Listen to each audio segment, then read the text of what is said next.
Okay, so I know this is gonna sound weird because I've never done something like this before, but the reason I got this idea is because I'm gonna make fried rice, and I've had a lot of people ask me, and when I say a lot, I'm not just talking like one or two. I've had like many of our friends ask me, how do you make this fried rice that I grew up on with my mom, Rosanise?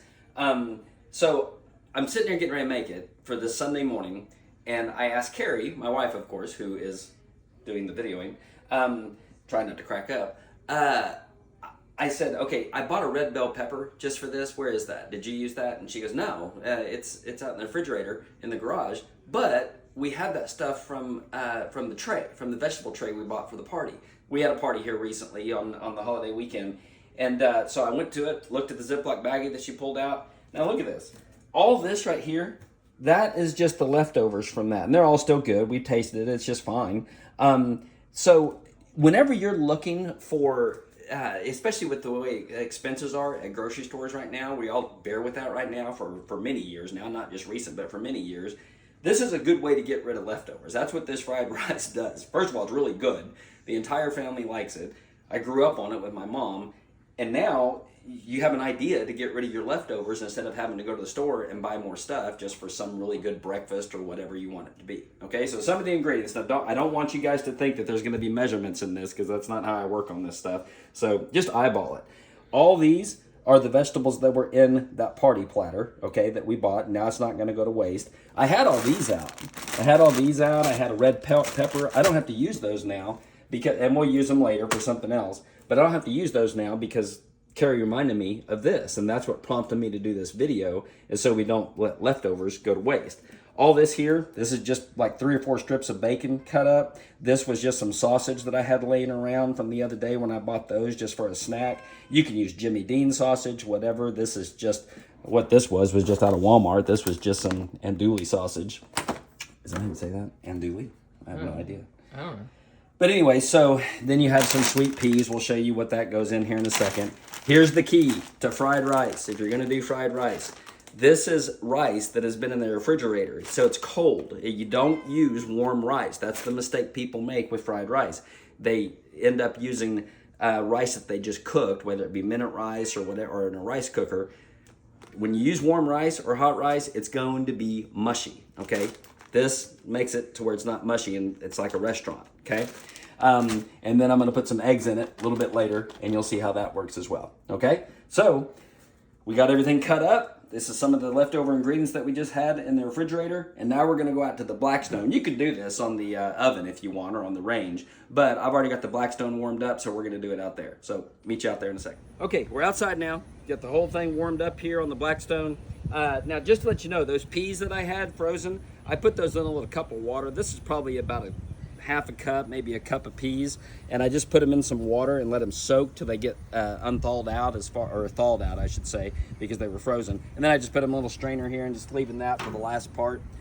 Olive oil, Carrie got me this a while back. This is really cool. It sprays or pours, but I'm just greasing this up a little bit before I put the meat on there. So what's the first step after you got everything cut up? Well, you just throw the meat on, and this is going to add the flavoring. And I'm not throwing veggies on yet because veggies obviously cook way faster than this meat. But that's the good thing about the Blackstone. You don't have to be real careful with anything.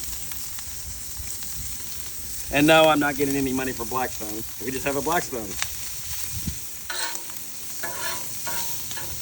Okay, so we're gonna let this cook. Obviously just let it cook till you know it's done. This is where you start picking things and eating and getting full. And we'll be back when the meat gets done.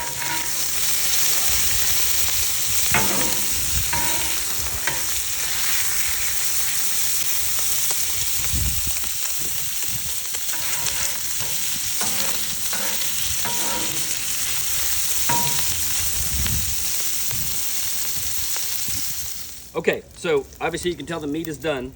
You got a picture of that? It's done. Looks really good, actually. I've got this setting over here on the little lower, so I'm going to scrape this over. And you can see that meat created enough grease where I don't have to put any more olive oil on there. And when I say grease, yes, this is not a health video. Okay, so now I'm going to take all the veggies and put it all on there. and let them saute.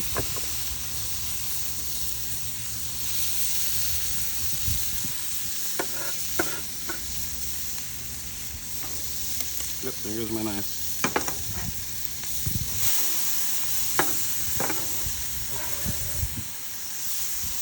Okay, so pretty self-explanatory on that. They're gonna saute, get to where they're just not soggy, but not crispy, just kind of in between there.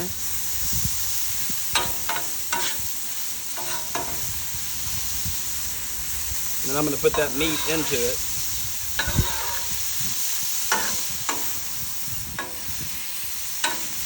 And remember, that rice is not cooking right now. That rice is cold, and it's remaining cold until I stick it on this grill. As you can see, this is a quick meal. There's not much to it. I mean, the prep time's the hardest part, and that's not even hard. Okay, when those get done, we'll get right back to you.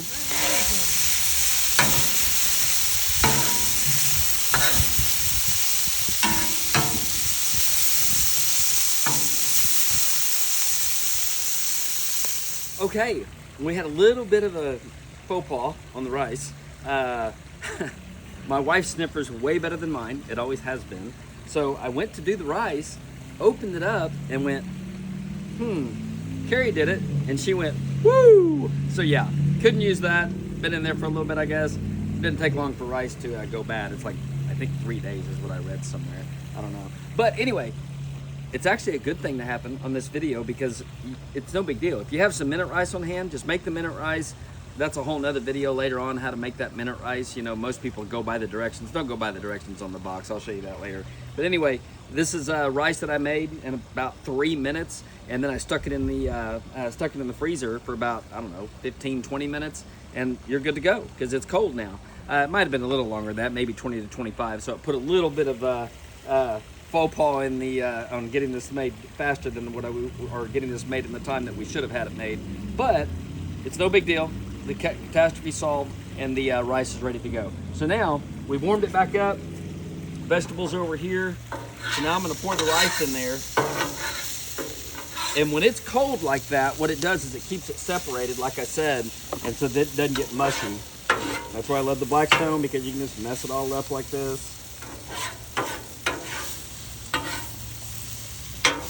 And now you just kind of imitate the guys at the hibachi. When you go to one of those places, mix it all together. It comes easier for me, for obvious reasons.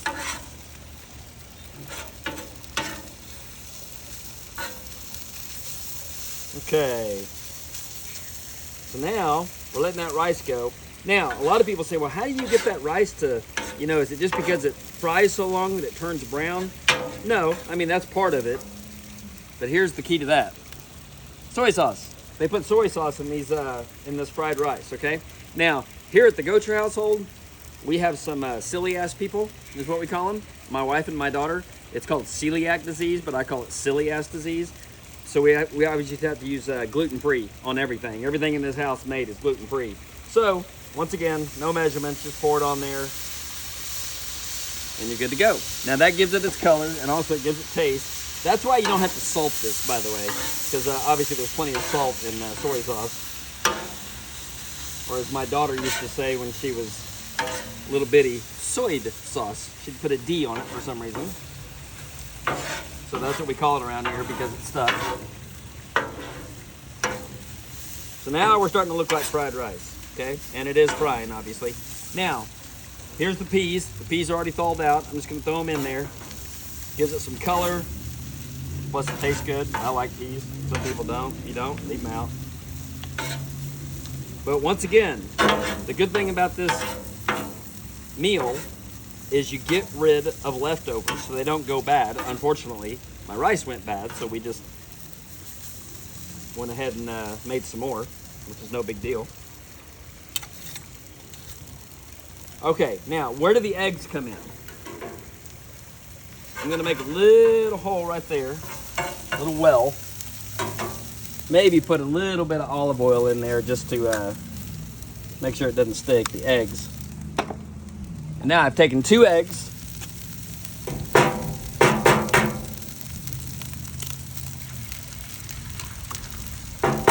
And basically, I'm frying them just like you would on a regular skillet. That was not cracking real well in this Blackstone. Okay, and now, didn't bring a spoon out here, but that's okay. I can just scramble it with this knife. Just scramble them up in the well. Maybe throw a little pepper in there. Once again, you don't need to use salt because the salt's already taken care of with the soy sauce. And now it's scrambling in there. Still pretty runny, obviously, but what do? You mix it all together, and now it's all gonna fry together, okay? And this gets it to stick together a little bit without it becoming mushy because, once again, the rice was cold, very important. That's the key to this. And we are almost done.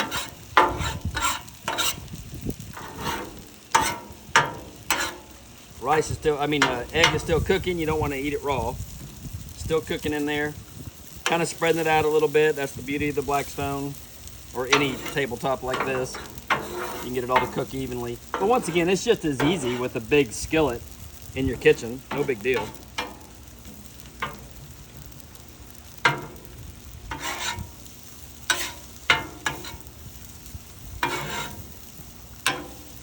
Okay.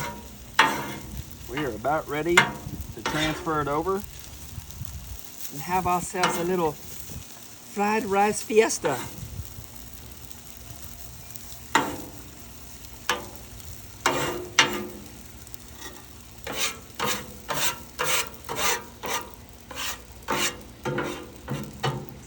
Okay, so then I didn't bring, like I said, I didn't bring a fork or a spoon out here, so I'll just do it off of here. A little taste test.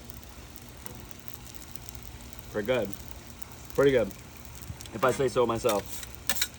So, then you just transfer it to your plate. And you are good to go for a little Sunday breakfast.